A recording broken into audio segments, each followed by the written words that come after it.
The bats of Bollywood. King Khan Shahrukh Khan के बेटे आर्यन खान ने कितना किया है बॉलीवुड को नंगा। क्या उन्होंने ले लिया है पंगा? कितना किया है प्यार और कितना हुआ है वार।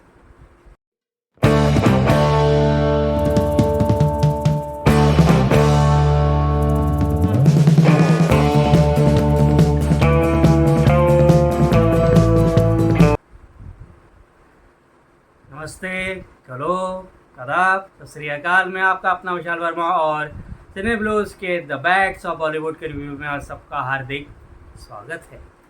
द बैट्स ऑफ बॉलीवुड, जैसा कि उसके जब से ये अनाउंसमेंट शुरू हुई थी तब से काफ़ी बस में था, काफ़ी चर्चा में था, सब जगह इसकी बात हो रही थी। इसका प्रीव्यू आया, इसका ट्रेलर आया, तो ये बात खुद आर्यन खान ने साफ कर दी थी कि इसके अंदर बहुत प्यार होगा और उस पर कुछ वार भी होगा। और सब ने ये सोचा था कि इसमें बॉलीवुड को वो एक्सपोज करेंगे क्योंकि वो काफ़ी उसके करीब रहे हैं। तो बैट्स ऑफ बॉलीवुड कहानी है आसमान की। लक्ष्य वो किरदार प्ले कर रहे हैं, स्ट्रगलर है, बाहर से आता है और इस किस्मत उसकी तब चमक जाती है जब एक स्टंटमैन को चोट लगने पर उसको एक फ़िल्म मिल जाती है।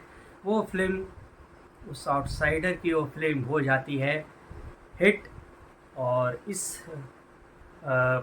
किस्मत पे लगे हुए चार चांद में और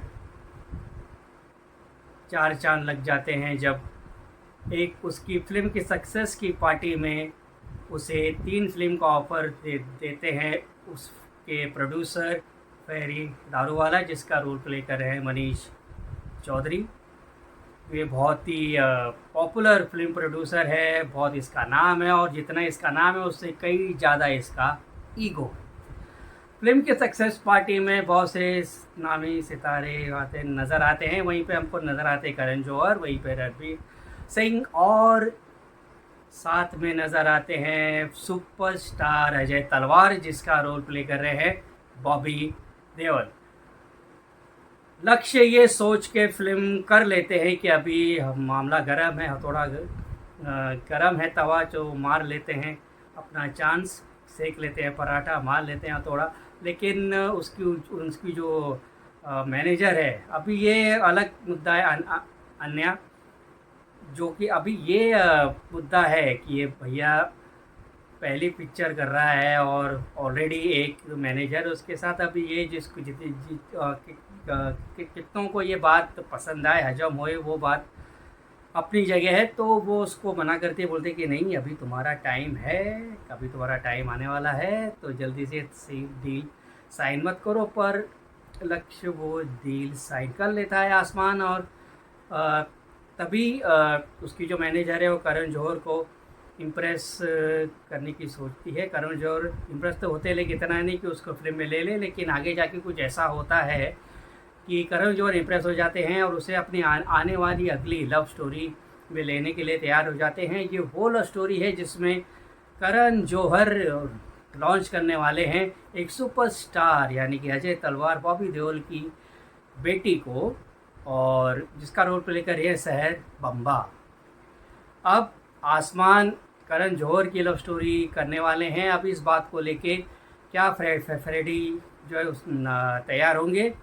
सरप्राइजिंगली फ्रेडी तैयार तो हो जाता है, लेकिन कुछ ऐसा होता है कि फ्रेडी को अपनी पूरी फिल्म फिर से शुरू करनी पड़ती है। और कहानी में ट्विस्ट आता है कि एक और कोई ऐसा है जो नहीं चाहता कि आसमान करण जौहर की ये फिल्म करे।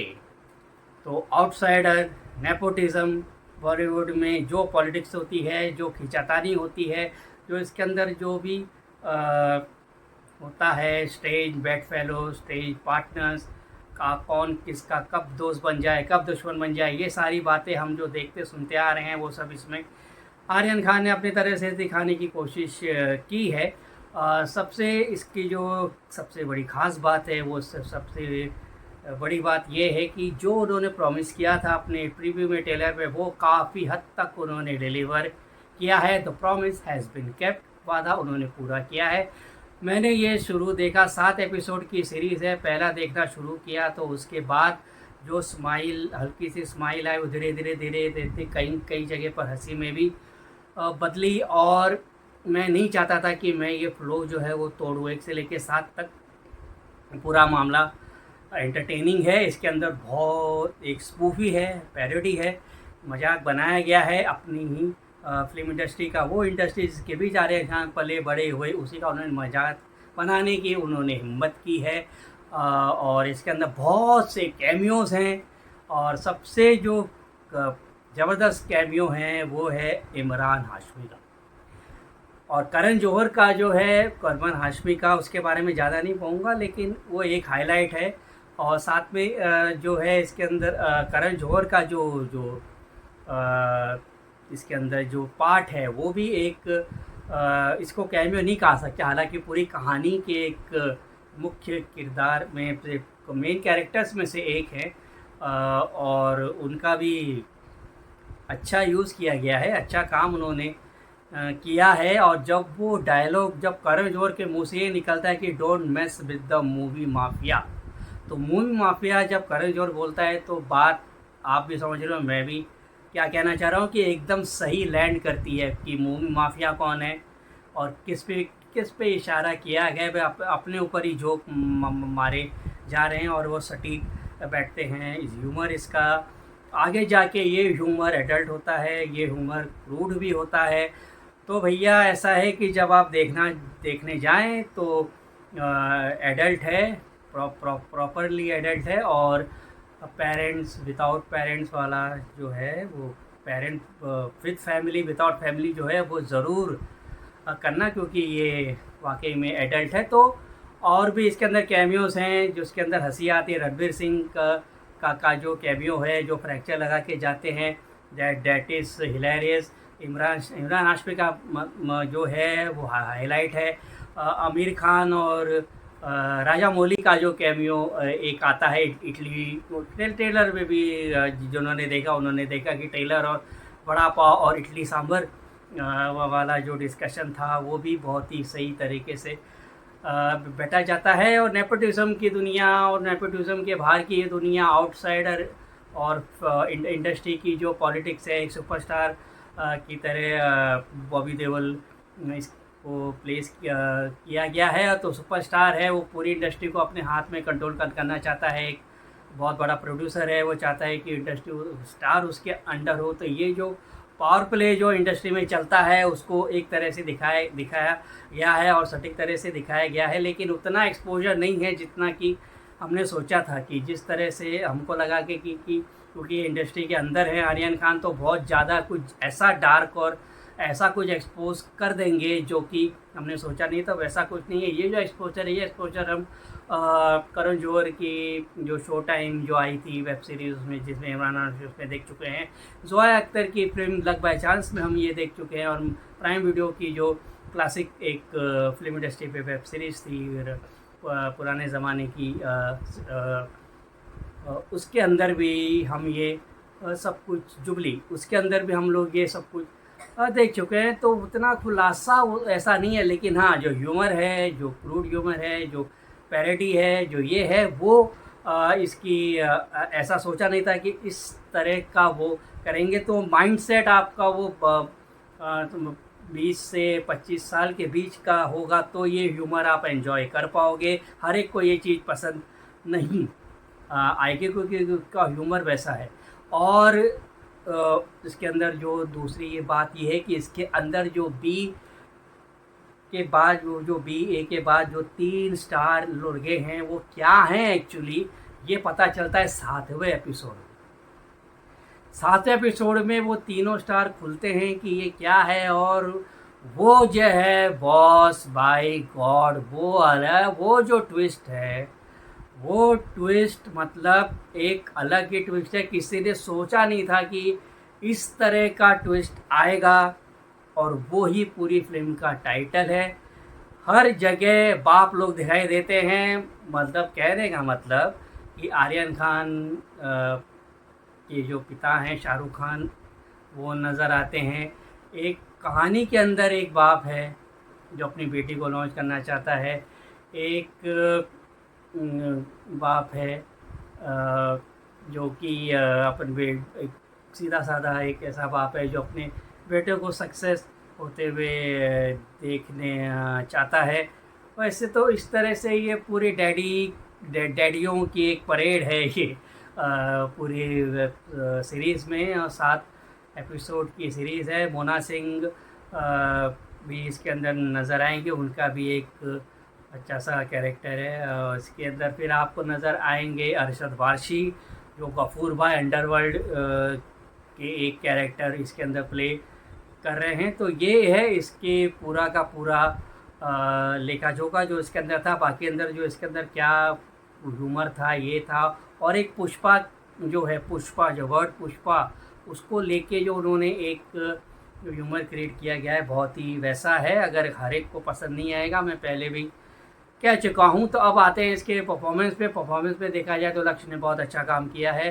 अपने कैरेक्टर में पूरी तरह छाए हुए हैं, बहुत बढ़िया काम है। और साथ में इसके अंदर जो सहर बामरा का रोल है उनका भी काफ़ी अच्छा काम है। करण जौहर ने अच्छा काम किया है। बॉबी देओल को उतना यूज़ नहीं किया गया जितना यूज़ करना चाहिए था, लेकिन जितना भी उनको यूज़ किया गया है उसको एक्शन भी करवाया है, तो उनका काम भी काफ़ी बढ़िया है। इसके अंदर कॉकरोच यानी कि जुगराज का जो काम है वो भी काफ़ी अच्छा है। बहुत बड़ी हाईलाइट है वो भी इस वेब सीरीज़ की, और उसका और लक्ष्य का जो एक बॉन्ड है वो काफ़ी अच्छे से दिखाया गया है। मोना सिंह का एक कैरेक्टर है वो आगे जाके डेवलप होता है, उनका भी रोल काफ़ी अच्छा है। लेकिन इन सबको साइड में रखते हुए एक कैरेक्टर जो आता है, और वो है इनके चाचा का, आसमान के चाचा का, और वो है मनोज पावा।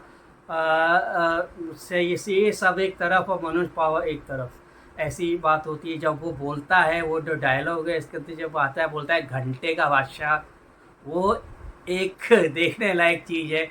और वो किस पे टिक होता है, क्योंकि 2 बादशाह इसके अंदर है, एक बादशाह सिंगर और दूसरा बादशाह जिसको हम सब किंग खान शाहरुख खान कहते हैं, उनकी भी झलक इसके अंदर नज़र आएगी। और भी बहुत से सितारे हैं इसके अंदर, अर्जुन सिंह, राजकुमार राव, और पता नहीं क्या क्या बहुत से, अर्जुन कपूर सॉरी, और कितने इसके अंदर एक्टर हैं कुछ नज़र आते हैं। तो कुल मिलाकर आर्यन खान का जो ये डेब्यू है बैट्स ऑफ बॉलीवुड, वो अपने डेब्यू में कामयाब हुए हैं। उन्होंने एक जो उसका जो मेन जो उसका सस्पेंस है वो पहले में शुरू होता है और लास्ट 7वें में खुलता है, वहाँ तक उसने पूरे ऑडियंस को बांध के रखा है। ये अपने आप में एक काफ़ी है उनके एक सक्सेसफुल डेब्यू कहलाने के लिए, सब चीज़ को मद्देनज़र रखते हुए। और इसके अंदर जो एक ख़ास जो एक ह्यूमर टच है, और इसके अंदर जो एंटरटेनमेंट वैल्यू है, जो विकेट है वैसी है, पैरोडिक है। तो इसके लिए मैं दूंगा इसको 4 स्टार में 1 स्टार एक्स्ट्रा दे रहा हूँ। कितने सारे कैमियो हैं इसके अंदर कि आपको पूरा मतलब कि कैमियो के अलावा फिर से इसको देखोगे। आपने अगर ये देखा है तो फिर आप हमें देखिए, हमको लिख के बताएं कि आपको ये कैसा लगा। और हमारा चैनल आपने अभी तक फॉलो नहीं किया है तो हमारा चैनल फॉलो करें। तब तक के लिए मैं आपका विशाल वर्मा आपसे इजाज़त चाहूँगा, फिर मिलेंगे अगले वीडियो में। तब तक के लिए खुश रहे, आबाद रहे, अपना ख्याल रखें और अपनों का ख्याल रखें। Thank you, good bye.